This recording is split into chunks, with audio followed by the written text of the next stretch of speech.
Hello, hello. My name is Gustav. This is Babble without a cause.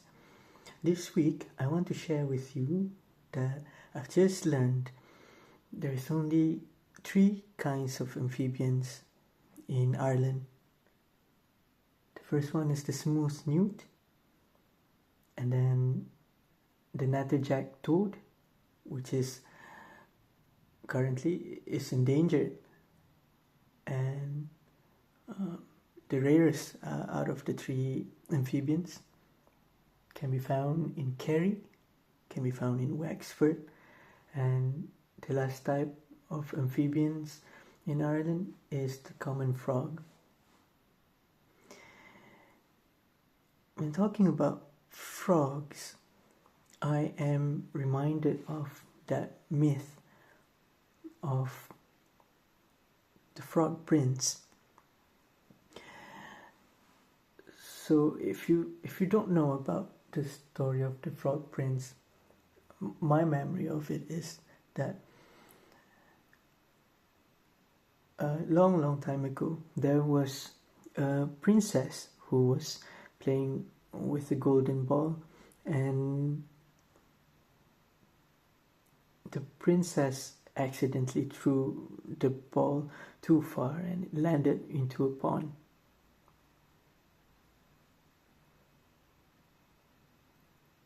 A frog that lived in that pond offered his help to retrieve that ball to the princess, but the terms and conditions are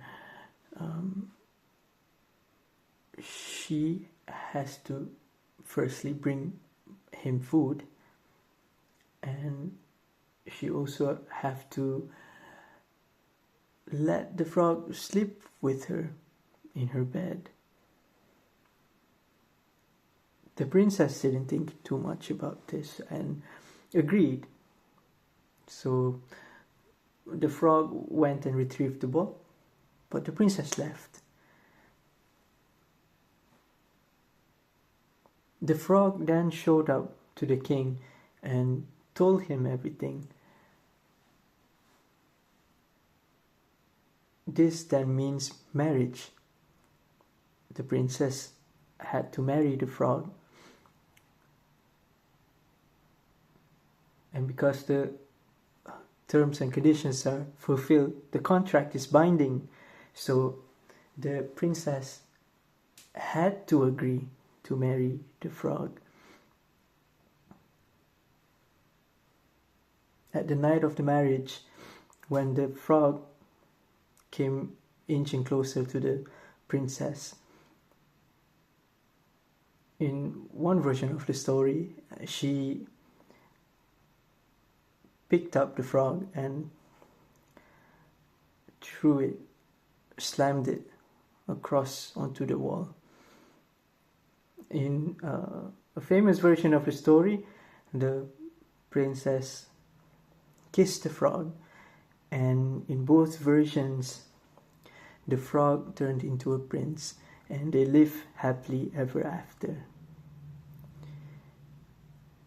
And I am here wondering, where did this myth came from?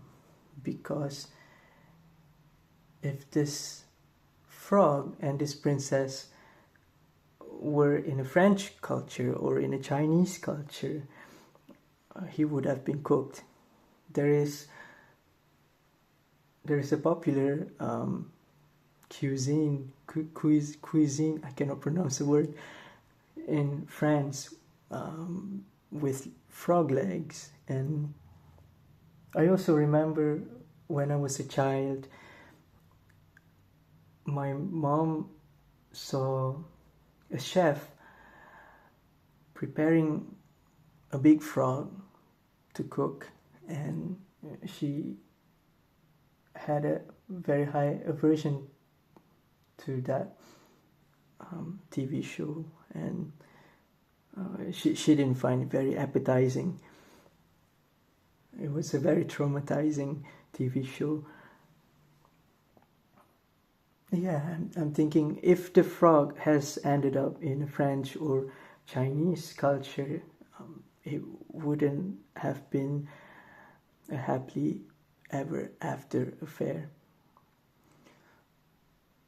I also found a poem about a frog. Let me read it out to you.